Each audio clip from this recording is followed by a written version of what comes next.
Et bonjour, c'est Nicolas de Immobilier Compagnie, je suis super content d'être avec toi aujourd'hui. Et aujourd'hui, je suis pas tout seul, je suis avec Cyril. Salut Cyril. Salut tout le monde, salut Nicolas. Donc, on est tous les deux et on va parler d'immobilier. Mais avant, et comme d'habitude, je vais te donner les petites recommandations d'usage. Premièrement, pense à me noter cette émission, tu me laisses quelques étoiles et un avis si tu as un petit peu de temps. Et surtout, tu prends le téléphone d'un de tes amis et tu l'abonnes sauvagement à l'émission, c'est encore ce qui m'aide le plus. Et puis si tu veux venir ici comme Cyril, eh bien tu prends un de mes programmes et puis tu viendras dans les bureaux. Alors Cyril, par quoi je vais commencer? Bon Cyril, tu as une chaîne YouTube. J'ai une chaîne YouTube, Cyril Gossin. Voilà, donc j'ai à peu près 1400 abonnés et je fais ça sur l'automobile. C'est ça. Et on va pas dériver plus que ça là-dessus. On va aller directement dans le truc. Tu fais pas de l'immobilier, mais on va dire que par rapport à ton activité, avoir de l'immobilier est une chose tout à fait normale. Et donc du coup, tiens, est-ce que tu peux nous raconter ton cursus immobilier en tant que garagiste? Comment, quand on est garagiste, on commence? J'imagine qu'on loue, et puis après, comment t'en es arrivé? Va pas trop loin dans l'histoire, juste tu t'arrêteras au garage où tu es aujourd'hui. Mais comment tu commences dans l'immobilier? T'es locataire? Raconte-nous. Ah ben, tout simplement, oui, on est obligé, déjà le départ, quand on a une entreprise, tout simplement, on est obligé en général d'être locataire, chercher un local, surtout d'automobile où on a besoin de place et ça reste des bâtiments qui sont assez chers. Du coup, tu loues un hangar et tu y domiciles ton garage. Combien ça a duré de temps cette situation-là? Alors de 2001 jusqu'à 2004, j'étais locataire et j'ai eu la possibilité ensuite d'acheter ce bâtiment. Attends, va pas trop vite. C'est dur de trouver un local pour domicilier son garage? Alors, c'est assez difficile parce qu'on a des normes à respecter pour la pollution pour tout, qui étaient déjà à l'époque en 2001 assez complexes. Après, j'ai eu quand même de la chance parce que c'était une affaire qui avait coulé et j'ai repris le garage en liquidation judiciaire. Mais si jamais il n'y avait pas eu ça, est-ce que c'est facile de trouver un local pour domicilier un garage? Pas du tout, parce que justement, je cherchais, c'était un garage que je connaissais, que j'aurais aimé racheter, ça s'est pas fait. Et je cherchais des locaux, mais en fait, j'avais carrément abandonné parce que là où je voulais sur Marguerite, il n'y avait rien du tout. Spécifiquement, après, quand tu as un endroit, c'est compliqué. Mais est-ce que. Alors après, on élargit un peu le champ. Dans le Gard, ça se trouve? Oui, dans le Gard, ça se trouve, il y a quand même des bâtiments. Après, il faut voir les loyers. Ah oui, voilà. Alors, tiens, bonne transition, c'est cher? Je pense que c'est assez cher. Je sais pas exactement les prix, mais quand on entend ce que d'autres garagistes payent en location, c'est relativement cher. Après, l'automobile dit tout le monde c'est bon, on gagne de l'argent. C'est pas forcément vrai non plus, quoi. Les marges sont de plus en plus réduites. Ok, bon, ça c'est ton problème, j'ai envie de te dire. Moi, ce qui m'intéresse, c'est le loyer. Non, les loyers sont assez chers, on a besoin de place quand même. Et oui, c'est le fond du problème d'ailleurs. Quand tu me dis c'est compliqué, attends, juste je veux revenir là-dessus, tu me dis c'est compliqué de trouver, toi tu étais ciblé sur ton village Marguerite, mais est-ce que tu penses que malgré tout tu aurais pu aller ailleurs? Tu vois, c'est compliqué dans quelle mesure? Par exemple, une ville comme Nîmes, c'est plus simple ou c'est compliqué partout? Non, en fait, techniquement, je pense que c'est plus compliqué sur Nîmes parce c'est que du centre-ville. Alors aujourd'hui, les garages, si on regarde, de plus en plus ont disparu. C'est mal situé et pas toujours par rapport à ce que ça génère comme pollution ou quoi que ce soit, ou désagrément vis-à-vis des voisins. C'est plus facile justement de s'excentrer d'un centre-ville ou en zone artisanale, commerciale dans les villes après. Tu avais regardé sur Nîmes et les grandes villes? Non. J'ai dû regarder à l'époque. Maintenant, j'étais vraiment mon objectif, c'était plus Marguerite. C'est intéressant parce que du coup, on est vraiment typiquement sur une société qui est liée à l'immobilier, j'ai envie de dire, dans ce que tu es en train de dire. C'est-à-dire que si tu ne trouves pas l'infrastructure qui peut accueillir ton activité, presque tu peux rien faire. C'est ça, on peut rien faire si on n'a pas l'infrastructure suffisante. Après, on peut partir, c'était petit, mon premier local était assez petit quand même, mais on a besoin d'un minimum de superficie et d'un agrément pour pouvoir travailler, quoi. C'est vraiment intéressant. Alors du coup, bon, on avance dans l'histoire, allez, je te laisse champ libre. Là, tu t'installes à Marguerite après et tu achètes donc. Donc en 2004, je crois que c'était ça, j'ai acheté les locaux où j'étais, où on a continué à évoluer, et ensuite jusqu'en 2007, où là j'ai encore déménagé sur un autre, où on a carrément acheté un terrain. Alors attends, là tu es allé trop vite. Donc tu veux dire que là où tu es, il y avait quelque chose avant où tu avais acheté aussi? C'est-à-dire là où je suis alors aujourd'hui, il n'y avait rien. J'avais acheté avant, quand j'ai commencé en 2001, j'ai commencé en 2001 locataire, j'ai acheté en 2004, et ensuite en 2007, j'ai eu l'opportunité d'avoir un terrain. Ah oui, ça y est, j'y suis. C'est moi qui ne me suis pas branché, désolé. Ça y est, j'y suis. Bon, on va se rester là où tu es actuellement, là où tu as construit, là où tu es? Oui, là j'ai construit. Alors, j'ai une question à te poser. Est-ce que je connais déjà la réponse, mais j'ai besoin de te la poser. Est-ce que l'investissement nécessaire à ton activité technique, tu l'aurais fait si tu n'avais pas été propriétaire à la même échelle que celui que tu as fait en étant propriétaire? Au niveau de ce qu'on a besoin pour travailler dans le garage. Actuellement, dans ton garage actuel. Oui, on est quand même obligé de le faire. Après, ce qu'il y a, c'est que arrivé au moment de payer un loyer à fond perdu, ça m'a jamais intéressé. Donc dès que j'ai l'opportunité de pouvoir acheter quelque chose pour plus tard, je le fais et qui me sert de toute manière pour mon travail, quoi. Mais je veux dire, est-ce que tu aurais mis la même somme dans l'investissement pour ton travail si tu avais été locataire? Tu vois ce que je veux dire? Est-ce que tu aurais, parce que là tu as quand même un beau garage, est-ce que tu aurais autant investi si tu avais été locataire? Alors, il y a des choses, bien sûr que oui, mais après, il y a des choses que se seraient sûrement passées, alors lesquelles je ne suis pas capable de le dire aujourd'hui parce que j'ai jamais eu cette vision, entre guillemets. Mais effectivement, il y a des choses, quand on n'est pas propriétaire de mur, on ne se permettra pas de le faire, quoi. Et après, par exemple aussi, quand, comme nous, pour les cabines peinture, on est obligé de faire des génies civils, un propriétaire ne veut peut-être pas forcément. Après, on est obligé de faire un investissement différent, c'est-à-dire qu'il faut rehausser les cabines avec des rampes pour entrer les véhicules. Ah, c'est vraiment intéressant. Et du coup, tu penses que cette situation est un frein pour des garages en France, ailleurs d'ailleurs? Ça peut être un frein. Après, il y a toujours un moyen de s'adapter. Après, ça peut être un frein ou oui, parce que le coût peut être différent et plus élevé du coup.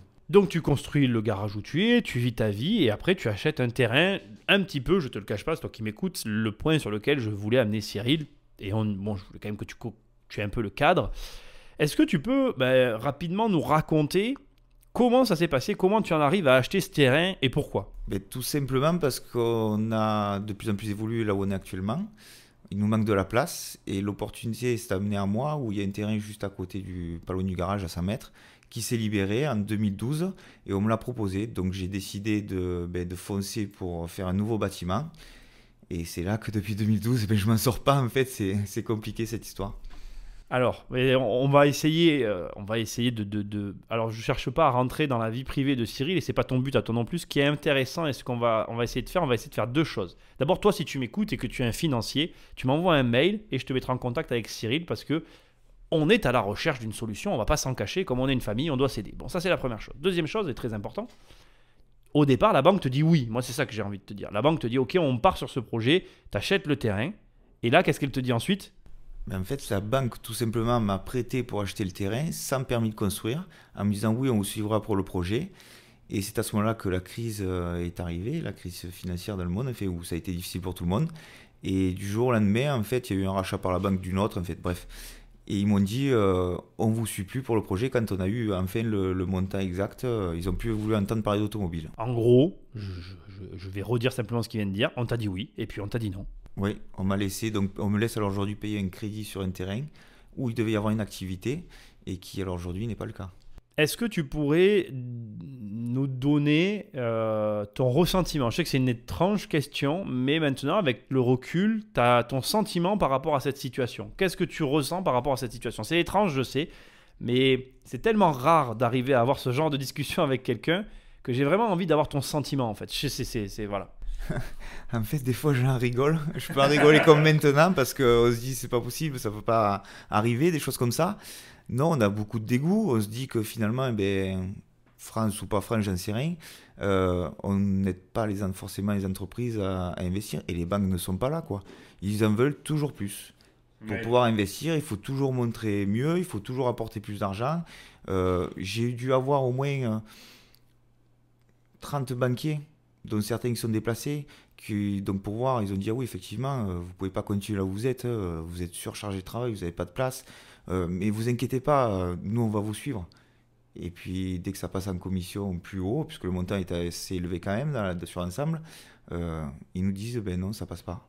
Et donc aujourd'hui, ta perspective par rapport à ça, c'est quoi? Je te triture pas, hein, encore une fois, voilà, c'est fait dans le respect, mais quelle est ta perspective par rapport à cette situation? Parce que c'est vrai que d'un côté, tu as du foncier, et moi je me mets un petit peu à ta place et je me dis, bah, c'est con, tu as du foncier, quoi. Je veux dire, quelque part, on peut dire ce qu'on veut, mais ce terrain, peut-être que tu sais pas comment ça peut évoluer, mais ça peut évoluer à ton avantage. Et d'un autre côté, tu as un coût à supporter qui doit, à un moment donné, te faire bouger, quoi. Ah, c'est sûr que le coût à supporter, il est pas petit, quoi. Ça fait une charge vraiment supplémentaire qui est improductive, en fait, hein. Mais dans mon objectif alors aujourd'hui, donc on met tout en stand-by, à savoir que j'ai quand même annulé 2 permis de construire. parce qu'on reçoit cette fameuse taxe au bout d'un an qu'on a acceptation, et même qu'on est construit ou pas, donc l'anciennement TLE, quoi. Et mon objectif est que ben, je sais pas ce que je vais faire exactement. On essaie de voir sur d'autres visions, soit si on a possibilité de créer plusieurs petits bâtiments pour de la location, ou si ben, je garde le bâtiment où je suis actuellement pour laisser les ateliers et on crée un accueil avec un hall là-bas parce que j'en ai besoin. C'est-à-dire que faire deux sites, quoi, puisqu'on est, encore une fois, je le dis, à 5 mètres d'écart, on n'est pas bien loin. Oui, oui, c'est genre juste en face. Hein. Bon, tu peux pas voir sur des émissions radio, mais c'est comme si je te disais, tu es dans une rue, tu traverses et c'est juste en face. Alors, ce qui est quand même marrant, alors aujourd'hui, je ne suis pas vendeur, par contre, ça, je me refuse de le vendre. Je ferai tout pour le garder tant que je peux payer. Mais, alors, par contre, on a beaucoup de monde qui vient nous voir pour nous l'acheter, quoi. C'est un terrain vierge, surtout qu'il y en a plus sur Marguerite. Bon, il fait quand même 4500 mètres carrés, donc c'est pas un petit terrain. Mais alors aujourd'hui, non, je ne le vendrai pas. C'est vrai que je préfère le garder quand même si je fais pas ce que je comptais faire dessus. C'est super intéressant, c'est ce que je te disais, cette espèce de dualité entre le coût et l'opportunité que tu détiens dans les mains, et c'est compliqué à gérer. Est-ce qu'aujourd'hui, tu vois, j'ai une double question qui me vient, alors tu y réponds comme tu as envie. Qu'est-ce que tu conseillerais à quelqu'un du coup qui s'apprêterait à s'engager sur un projet un petit peu du même ordre que toi, un petit peu ambitieux, j'ai envie de dire, et est-ce que toi tu referais les choses de la même manière? Je pense que je les referai de la même manière. Moi, après, c'est un caractère en fait. Moi, j'ai toujours pris des risques, entre guillemets. J'ai toujours vu de l'avant. Alors, même si alors aujourd'hui, je vais moins vite que ce que je l'ai fait au début. Mais moi, je dis, quand on a une chance qui s'offre à nous, qu'on a une opportunité, il faut savoir la saisir. Et après, il faut être comme alors aujourd'hui, être capable d'attendre le temps qu'il faut pour que ça se fasse. De toute manière, je me dis que dans quelques années, j'arriverai toujours à en faire quelque chose. Voilà, c'est que partie remise. Maintenant, ça m'a engagé des frais que j'ai j'ai pas eu le choix. Mais j'ai tenté. Après, il faut pas avoir de regrets dans la vie, dans ce qu'on fait. Et de toute manière, pour moi, même si je suis garagiste, alors aujourd'hui, je pense que d'avoir des murs ou des terrains, quoi, des biens physiques, c'est une chose qui est sûre encore, et qu'on le veuille ou pas. Qu'est-ce que tu penses des banquiers avec cette expérience maintenant?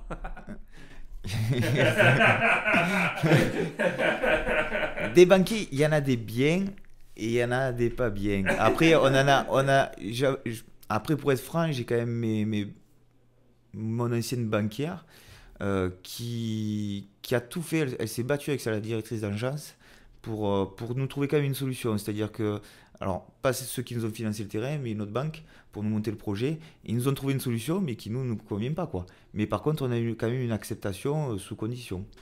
Donc après, les banquiers, il y en a qui sont bien parce qu'ils vont se déplacer, ils vont donner leur personne, c'est-à-dire ils vont monter au créneau, ils vont aller se battre en commission de façon à prouver que c'est viable et tout. Maintenant, il y en a qui disent oui, ils font entre guillemets les beaux, ouais, ils font les beaux, mais derrière, ils font rien de plus, et puis ils nous laissent de côté, ils oublient, et puis quand on les rappelle, oui, on s'en occupe, mais ça s'arrête là en fait. Est-ce que cette expérience-là, elle a une influence si par exemple, là je te disais, bon ben Cyril c'est parti, on va acheter un bâtiment ensemble. Est-ce que tu penses que cette expérience que tu as eue, précisément celle-ci, elle influencerait d'autres potentiels projets? Ouais, alors aujourd'hui, je fais plus attention, c'est-à-dire que j'hésite un peu plus quand même à faire certaines choses. Parce que, après, j'ai quand même ce terrain à payer aujourd'hui qui me rapporte rien, donc que je finance tout seul. Donc c'est vrai que derrière, je fais attention à beaucoup plus de choses. Et je suis plus à la crainte que ça me refasse la même chose. Qu'on le veuille ou pas, oui. Mais c'est pas forcément une obligation. Je suis certain qu'on peut rebondir sur d'autres choses et qui ne se passeront pas du tout comme ça. Ouais, je vois, c'est intéressant. Alors, il y a une chose amusante, j'ai envie de la souligner maintenant, après cette question-là. Tu le sais pas. Ma femme se fout beaucoup de ma gueule parce que je suis incapable d'acheter une voiture. Mais ça fait. D'ailleurs, toi, tu le sais un petit peu aussi parce que ça fait un moment que je te dis que je vends ma bagnole et c'est très compliqué pour moi. Et toi, tu as une certaine. Tu as du coup, inhérent à cette expérience, un petit frein avec de l'immobilier. Je pense que de nous deux pourrait sortir quelque chose d'intéressant. J'aimerais simplement que tu partages du coup avec les gens qui nous écoutent. Des petits conseils sur les voitures. Parce que, bon, déjà, moi, j'en ai besoin. Comment acheter une voiture et comment un garagiste qui, du coup, sait un petit peu gagner de l'argent avec les voitures, comme moi, je sais gagner de l'argent avec l'immobilier, comment toi, tu abordes l'achat d'une voiture? Alors moi, je suis un peu... Attends, je te coupe. Et est-ce que tu fais un crédit ou pas pour acheter une voiture aussi? J'en profite pour la glisser, celle-là. Bon, après, effectivement, on a des crédits sur beaucoup de voitures quand même, parce qu'on ne peut pas tout avoir, et ça nous sert de fonds de roulement, entre guillemets aussi, selon les prix des voitures. Maintenant, après... je suis quelqu'un d'assez maniaque et perfectionniste. Donc, et quand je revends une voiture, après, il y a d'autres garages qui sont comme moi. Après, il y en a d'autres où c'est carrément l'inverse. Il y a des choses qui sont aberrantes. Euh, je cherche vraiment un véhicule qui soit en très bon état. Donc, après, je suis prêt à mettre le prix de façon à avoir un beau véhicule pour le revendre et mais qui soit, où le client derrière sera tranquille. Voilà. Ensuite, on met des garanties lorsqu'on les revend. Moi, j'achète des garanties. Il y en a qui, par exemple, s'autofinancent les garanties. Enfin, ils assument eux-mêmes. Mais après, il n'y a pas de secret. Une voiture d'occasion reste de l'occasion. C'est-à-dire qu'on est même un garagiste, le meilleur des garagistes de France, on n'est pas dedans. On ne peut pas prévoir ce qui va se passer. La voiture peut être superbe, vraiment nickel, avoir eu tous les entretiens à jour et tout. Et demain, le moteur peut casser on ne sait pas pourquoi. Voilà. Ça. Après, il faut. Voilà, il y a des choses qu'on arrive à voir en tant que professionnel automobile qui vont nous choquer ou voilà, et après on peut essayer de se renseigner et avoir en fait le pédigré de la voiture. Des fois c'est possible, surtout dans ma marque à moi où on peut voir ce qui s'est passé dans les années précédentes. Est-ce qu'on peut gagner de l'argent avec les voitures? Alors oui, on peut en gagner. Maintenant, il y en a qui sont très bons pour ça, je suis loin d'être le meilleur, mais effectivement, il y en a qui gagnent très bien leur vie avec de la voiture d'occasion, quoi. D'accord. Vas-y, excuse-moi. En plus, il y a un phénomène aujourd'hui qui se passe, c'est qu'avec toutes les procédures qui arrivent derrière, les gens ne veulent plus. Ils vendent de moins en moins à particulier. C'est-à-dire qu'ils sont prêts à perdre de l'argent sur une cote de voiture, parce qu'il faut savoir qu'un professionnel, tout de manière, on mettra d'entrée 15% de frais par rapport à la cote, parce que nous, on aura des frais, on a une garantie, on a tout. Donc, en dessous de la valeur. Enfin, si une voiture qui vaut 1500 euros, on y enlèvera les 15% qu'on va la racheter. Donc, ce phénomène-là fait aussi qu'on peut récupérer de la marge. De toute manière, sur une occasion, on margera toujours mieux qu'en général sur du neuf où il nous reste 1% de marge. J'ai une question, je ramène maintenant un petit peu à l'immobilier. Bon, je ne connais pas ton avis, tu vas sûrement nous le donner dans la réponse, mais on arrive à l'avènement de l'électrique dans la voiture. Est-ce que tu penses que la voiture électrique aura des incidences, justement immobilièrement parlant? Tu me parlais on parlait de garage, de volume de garage nécessaire. Est-ce que ça va changer les machines avec lesquelles on travaille, changer les besoins d'un garagiste, changer les implantations des garages? Parce que tout à l'heure, on disait que dans les centres-villes, c'est polluant et la voiture électrique, alors, je ne le sais pas, hein, peut-être moins, peut-être plus. Est-ce que tout ça va avoir une incidence en fait sur l'immobilier du garage? Alors, implantation, non, je pense pas, parce que au contraire, à la limite. Fait non, ça ne changera pas au niveau d'implantation. Euh, Au niveau du garage, ce qui est important à savoir, c'est que je pense que dans le temps, tous les mécaniciens. Déjà, alors aujourd'hui, on a des formations obligatoires, c'est-à-dire que certaines personnes peuvent toucher l'électrique et d'autres ne peuvent pas le toucher. Il faut savoir qu'il y a un gros voltage dedans, selon l'intervention qu'on a à faire, c'est pas donné à tout le monde. Alors il y en a qui le feront sans agrément, mais tu prends même un contrôle technique. Si le contrôleur technique n'a pas l'agrément pour l'électrique, il ne peut pas faire une voiture électrique au contrôle technique, il ne pourra pas passer dans son centre. C'est une réalité. Après, c'est sûr que c'est complexe, c'est surtout pour des normes de protection de la personne. Et c'est différent d'un moteur, ce n'est plus mécanique, ça passe à travers des fils, c'est de l'électronique. Et donc, est-ce que ça va changer, tu penses, les garages du coup, à l'intérieur? Il va y avoir de nouvelles machines? Alors oui, ça existe déjà, donc effectivement on a besoin de nouveaux matériels, par contre le matériel est assez cher, et alors aujourd'hui, de toute manière, les formations ne sont pas encore suffisantes, et dans le temps il arrivera aussi beaucoup de formations, et les formations nous coûtent très cher. Genre, je t'amène une Tesla, tu sais la réparer? Impossible pour nous. J'adore. Si, je peux te faire une crevaison, je peux te changer les balais d'essuie-glace, voilà. Non, non, mais en plus, même déontologiquement, on n'a même pas le droit puisqu'on n'a pas d'agrément. Ah oui, il faut un agrément, je savais même pas, tu vois. Ça, et en plus, après, le problème des voitures d'aujourd'hui, tous les constructeurs bloquent, verrouillent leur calculateur de façon à ce que les valises, c'est-à-dire les ordinateurs multimarques, on ne peut pas rentrer dans leur boîtier afin de voir des défauts, des problèmes ou d'effacer des. Ouais, ça devient un métier compliqué, quoi. Ah non, c'est un métier beaucoup plus compliqué qu'avant, je pense, et ça n'a pas fini de changer. D'accord. Et du coup, je me permets de te faire la remarque en direct, enfin, on n'est pas en direct, mais bon, tu as compris. Là maintenant, tu penses pas justement, alors je reviens à ton projet immobilier de terrain, que justement, au vu du chemin que prend l'immobilier, changer de domaine avec ce projet serait peut-être une manière pour toi de te diversifier? Ah, certainement, c'est sûr que je pense que pour l'électrique, on va avoir un gros changement d'ici 10 ans, je pense. Ou au niveau des normes ou des voitures, enfin du matériel qu'on va avoir besoin. Et effectivement, je pense que c'est un créneau qu'il faudra pas rater. Parce que même si je suis pas pour l'électrique forcément à 100% à l'heure aujourd'hui, il y a plein d'inconvénients que tout le monde en parle, de toute manière, on le sait, hein.